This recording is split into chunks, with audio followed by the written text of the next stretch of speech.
Et si on allait voir 5 valeurs du secteur de l'énergie pour contrer l'inflation? Non, parce que la dernière fois que je suis allé faire mes courses et que j'ai vu le montant de la note, je me suis demandé si je payais pour moi ou pour toute la file d'attente. Alors, en tant qu'investisseur, est-ce qu'il n'y aurait pas un moyen de lutter contre le fléau de nos revenus? Eh bien, c'est possible, grâce à une particularité du secteur énergie. Du coup, on va voir une sélection de 5 titres qui pourraient remplir ce rôle. Et en fin de vidéo, je vous donnerai la valeur que nous allons intégrer à notre portefeuille. Sans spoiler, je peux d'ores et déjà vous dire que le choix sera inhabituel. Du coup, on y va? Allez, on y va!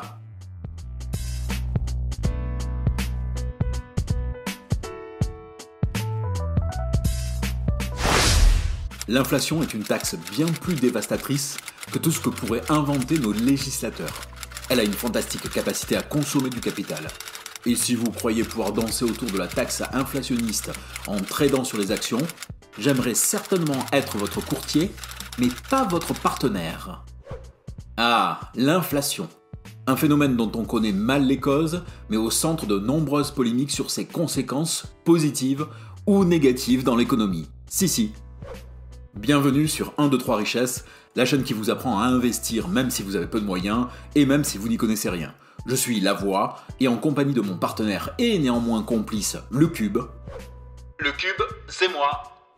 Nous allons parler aujourd'hui du secteur de l'énergie. Alors, moi je veux bien, mais c'est quoi le rapport avec l'inflation? Eh bien, c'est simple. En tant qu'investisseur, nous cherchons à réaliser du profit.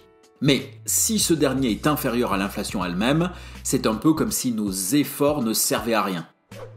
D'accord. Comme l'inflation rogne notre pouvoir d'achat, si on ne fait pas mieux qu'elle, on perd de l'argent. Exactement.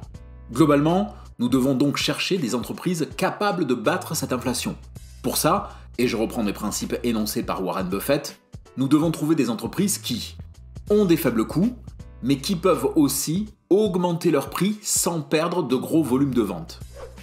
Bon, je dirais bien que ça va pas être une mince affaire, mais j'imagine que c'est là qu'on va retrouver notre secteur de l'énergie. Tu commences à bien me connaître. De nombreuses études ont cherché les secteurs boursiers ayant tendance à mieux performer dans les environnements inflationnistes. Et bien que les résultats ne soient pas exactement les mêmes, le secteur de l'énergie revient quasiment à chaque fois. Ah, ben oui. En période d'inflation, souvent le prix du pétrole monte et sa hausse se répercute à la pompe. Mais comme les coûts de ces industries sont faibles, alors le profit des sociétés pétrolières augmente. Exactement. Mais attention, le secteur de l'énergie, ce n'est pas seulement le pétrole. Il faut donc entrer un peu plus dans le détail. Très bien. Mais avant ça, je vous invite à vous abonner et à activer cloche et notifications pour être prévenu de la parution d'un nouvel épisode. Merci. Alors, l'idée n'est pas ici de vous faire un exposé complet sur la problématique de l'énergie, mais de vous donner les bases concernant les particularités de ce secteur. Le secteur de l'énergie comprend la production, la transformation, le transport, la distribution et la commercialisation des différentes sources d'énergie.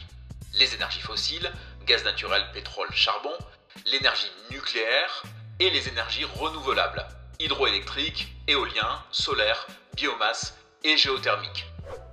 L'énergie est essentielle à l'activité économique, car tout travail, toute transformation de matières premières et tout mouvement requiert de l'énergie. En fait, toute l'activité économique est seulement de l'énergie transformée.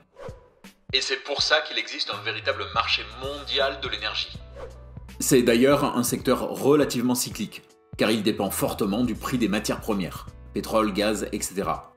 Lorsque le cours de ces éléments est élevé, les entreprises énergétiques peuvent les revendre plus cher. Mais lorsque leur cours est faible, le business devient moins rentable. Mais tout à l'heure, on a dit qu'on cherchait des entreprises avec de faibles coûts de production. Or, les industries énergétiques sont quand même des industries lourdes et qui, du coup, coûtent cher. Eh bien, en fait, ce qui coûte cher, c'est la construction des infrastructures, pas leur utilisation. Ces dernières représentent la capacité de production maximale. Tant que les besoins énergétiques restent en dessous de cette capacité, produire une unité supplémentaire ne coûte pas grand-chose. Mais par contre, si les besoins dépassent cette capacité, il va falloir construire de nouvelles infrastructures qui vont coûter un bras. Donc, les prix s'envolent. Et les valeurs énergétiques montent alors en bourse. On dit qu'elles sont contracycliques. Et c'est pour ça qu'en période de crise, il peut être intéressant de détenir des actions du secteur énergétique. Bon, maintenant qu'on a vu grossièrement ça, voyons concrètement quels sont les titres en lice pour entrer dans ton portefeuille, le Cube. Ah oui, je suis chaud là. On commence par quoi? Eh bien, par un classique dont on ne peut pas ne pas parler. Total. Ou plutôt Total Energy, puisque la firme a changé de nom en 2021. Société pétrolière et gazière française, son activité couvre l'ensemble de la chaîne de production, de l'extraction du pétrole brut et du gaz naturel à la création d'énergie, mais aussi les activités de raffinage et de distribution commerciale. Pas étonnant donc qu'elle fasse partie des 6 super majors, c'est-à-dire les 6 plus grandes compagnies pétrolières privées mondiales, derrière ExxonMobil, Shell, BP et Chevron, et juste avant, ConocoPhillips. Depuis 2013, son chiffre d'affaires connaît des fluctuations liées au caractère cyclique du marché de l'énergie. D'ailleurs, la majorité des entreprises du secteur ont des tracés similaires. Bref, depuis 2020, elle renoue avec une croissance stable du fait de la crise énergétique. Le bénéfice suit le même tracé que le chiffre d'affaires, mais avec une croissance plus importante. En d'autres termes, Total Energy dégage de plus en plus de profits. Quant à sa dette, elle reste au final faible par rapport à son secteur d'activité, avec en plus une tendance plutôt baissière.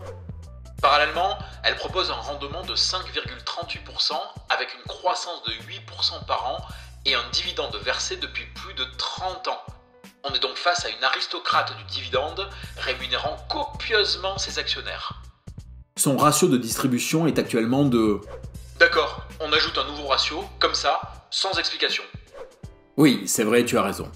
Alors, le ratio de distribution, ou payout ratio, est tout simplement la part des bénéfices qui est redistribuée aux actionnaires. En gros, plus il est élevé, et moins l'entreprise conserve une trésorerie en fin d'année. Ce qui n'est pas forcément une bonne chose. Donc c'est une sorte de marqueur de la gestion de l'entreprise. Exactement. Ici, on est à plus de 46% entre 2021 et 2022, ce qui est considéré comme étant dans la norme. D'ailleurs, si vous êtes intéressé par une série de vidéos sur les ratios et indicateurs financiers, dites-le nous en commentaire. Donc, Total fait partie des investissements les plus sécurisés qu'on peut faire sur le secteur de l'énergie. Parallèlement, comme de nombreuses pétrolières, elle est considérée comme ayant une valorisation très en dessous de celle du marché, ce qui peut représenter une aubaine pour un investisseur. Aubaine dont nous pourrions profiter.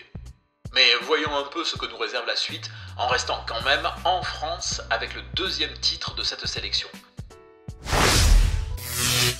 Ruby est une entreprise française spécialisée dans le stockage de produits liquides industriels, avec sa filiale Ruby Terminal, dans la distribution de produits pétroliers, avec Ruby Energy, et dans des activités d'infrastructure, transport, approvisionnement et services.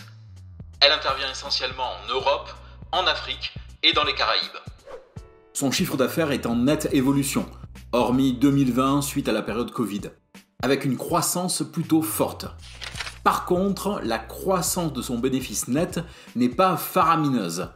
Il est relativement stable avec une baisse entre 2021 et 2022. Peut-être faudrait-il aller jeter un coup d'œil à cette dette alors? Eh bien justement, on remarque que sur la même période, celle-ci connaît une augmentation. Et je crois que Ruby a fait une grosse acquisition qui a joué sur ses résultats. Personnellement, cette dette est un peu trop élevée à mon goût, tout en restant tout à fait surmontable par l'entreprise. En attendant, Ruby offre un rendement de 7,38% avec une croissance de 7% par an sur les 5 dernières années, ce qui est plutôt pas mal. Mais son ratio de distribution est de plus de 72%, avec une augmentation de plus de 150% entre 2021 et 2022. On a donc affaire à un ratio de paiement élevé et au-dessus de la norme. Ah, c'est sûr qu'on voit la différence par rapport à Total Energy. Après, l'entreprise a les moyens de soutenir un tel dividende. Mais en tant qu'investisseur, je préférerais qu'elle paie un peu moins et se concentre sur le remboursement de sa dette. Ça me rassurerait. Cependant, au cours actuel, elle est plutôt sous-évaluée. Et ça, c'est très tentant. Mais justement, succomberons-nous à la tentation ? le secteur de l'énergie, ce n'est pas seulement de la production, mais également du stockage. Alors, dirigeons-nous vers les Pays-Bas avec Vopak ou Royal Vopak NV, société créée en 1999 et évoluant dans le domaine du stockage ainsi que le négoce des ressources en énergie fossile. La société exploite 70 terminaux en Europe, Afrique, Asie, Moyen-Orient, Chine, Asie du Nord et Amérique, avec une capacité de stockage de 35,6 millions de mètres cubes. Ici, on trouve un chiffre d'affaires relativement stable, même si depuis 2015, il était plutôt sur une petite pente baissière. Cependant, depuis 2020, il semble être reparti à la hausse. Par contre, le bénéfice ne nous raconte pas la même histoire, avec notamment 3 années noires d'affilée. En même temps, ça semble être une entreprise très endettée. Autant en 2016, la société avait réussi à faire baisser sa dette, autant celle-ci ne cesse d'augmenter depuis. En fait, il semblerait que le groupe ait une grosse politique de croissance avec de nombreux achats et acquisitions. Après, elle offre un rendement de 3,85% avec une croissance du dividende de 4% en moyenne sur les 5 dernières années.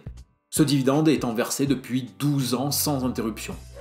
Par rapport aux autres, c'est pas folichon non plus. En réalité, Royal Vopak me semble être plus faite pour un investissement court-termiste. L'action a perdu beaucoup de sa valeur ces dernières années, mais semble repartie à la hausse. Elle représente donc peut-être une opportunité pour quelqu'un souhaitant bénéficier du train de hausse. Mais pas forcément pour un placement long terme. Donc à voir. Bon, on a quoi en stock encore ?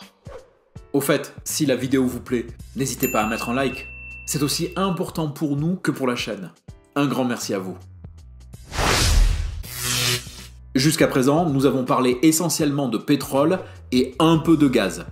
Mais justement, concentrons-nous un peu plus sur ce dernier avec Gaztransport Technigaz, né en 1993 du rachat par le premier du second.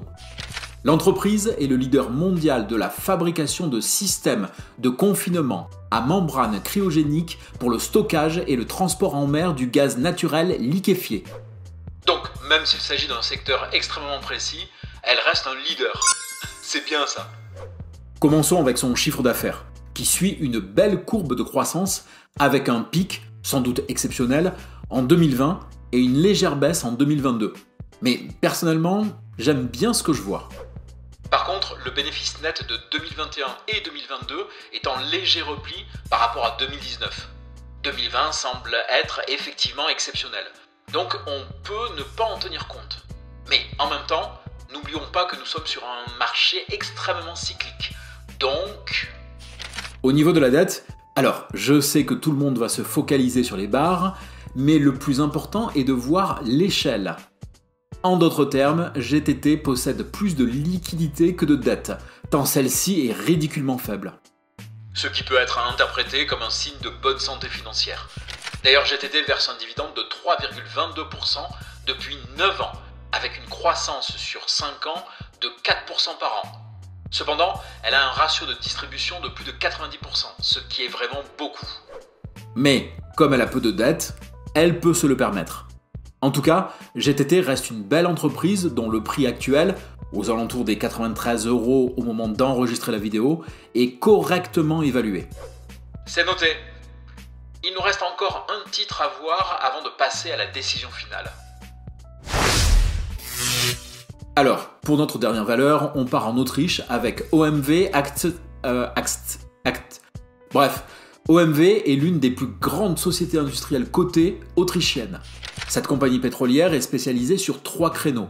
Le segment amont explore, développe et produit des ressources pétrolières et gazières en Europe centrale et orientale, Moyen-Orient, Afrique, Mer du Nord, Russie et Asie-Pacifique. Le segment aval raffine et commercialise les produits bruts et pétrochimiques. Enfin, OMV se place également dans le transport, l'approvisionnement, la commercialisation et le négoce du gaz. Pour son chiffre d'affaires, on voit que la société a connu une nette baisse à partir de 2013, pour ensuite se stabiliser jusqu'en 2020, avant de connaître une très belle remontée et une très forte croissance. Mais du point de vue du bénéfice net, après des pertes enregistrées en 2015 et 2016, l'entreprise renoue avec la croissance, avec de très belles performances à partir de 2020. Quant à sa dette, OMV l'a réduit sensiblement depuis 2020 et l'a même ramené au niveau de 2018. Et pour 2023, cette réduction continue, ce qui est un excellent point. OMV propose un rendement de 6,59% avec une belle croissance du dividende de 14,5% sur les 5 dernières années, mais qui est aussi dû à un dividende exceptionnel en 2020. Son ratio de paiement est à 41,26%, ce qui est assez équilibré. Après, OMV reste une entreprise difficile à évaluer. Elle a des résultats très attrayants et actuellement sous-évalués. Donc, dans le cadre d'une stratégie de rendement, elle peut présenter un intérêt majeur. D'autant plus qu'historiquement, c'est une société qui publie des chiffres d'activité régulièrement supérieurs aux attentes. En contrepartie, les perspectives de croissance du chiffre d'affaires semblent assez faibles, de même que la progression du bénéfice par action. Du coup, ouais. Bon, avec tout ça, il est temps de faire ton choix, le cube. Je te cache pas que ça va être difficile, car on a une sélection de belles valeurs. De toute façon, avant de voir ça, le cube, faisons un petit point sur la situation du portefeuille que nous sommes en train de créer. Eh bien, déjà, je suis sur un objectif long terme avec une allocation d'actifs à la fois géographique et sectorielle. Actuellement, on se concentre sur le volet Europe afin d'éviter toute fiscalité par l'utilisation d'un PEA. À ce jour, le portefeuille comporte seulement 2 titres, dans les secteurs de la consommation courante et de la consommation discrétionnaire. Le volet Europe représentera 20% de l'allocation géographique totale que nous construisons.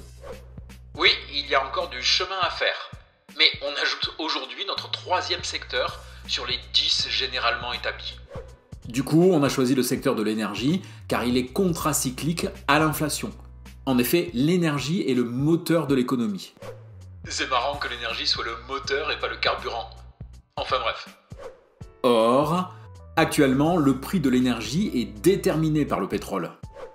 Du coup, je me concentre sur les pétrolières. OMV, j'ai du mal à me faire une idée, alors disons que je la mets de côté. Donc, il reste Ruby qui a le plus gros rendement. Mais en même temps, Total représente une forme de sécurité. Eh bien, coupons la poire en deux. Entrons à la fois sur Total et sur Ruby, mais en divisant entre les deux le montant de l'investissement. De cette façon, chaque secteur possédé aura le même niveau de capital investi. Ce qui nous permet de conserver un portefeuille équilibré. Nous avons donc désormais un portefeuille composé de 3 secteurs, représentant chacun 33% du capital total investi. Le tout réparti sur 4 valeurs. Investissement que nous continuerons à développer dans les prochains épisodes d'un portefeuille presque parfait. Et voilà les amis, j'espère que ce contenu vous a plu. Pour le compléter, vous pouvez jeter un coup d'œil aux vidéos qui lui sont associées et dont les liens se trouvent en description. Parallèlement, je vous invite à partager vos remarques et vos questions dans les commentaires. N'hésitez pas non plus à liker et partager cette vidéo pour aider à sa diffusion, parce que c'est le truc qui aide le plus la chaîne. Merci à tous ceux qui le font déjà. Si vous avez aimé ou apprécié le contenu et que vous voulez nous soutenir et soutenir la chaîne, eh bien, abonnez-vous et continuez à regarder nos vidéos. Et si vous voulez continuer votre parcours dans l'univers de l'investissement, eh bien, on peut se dire à de suite dans l'une des vidéos qui va s'afficher à l'écran. On dit ça ? Allez, on dit ça.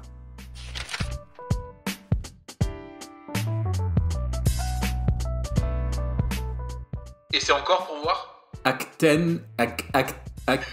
Non, mais vraiment, il n'y a pas moyen. Oui, bah j'aimerais bien t'y voir, toi.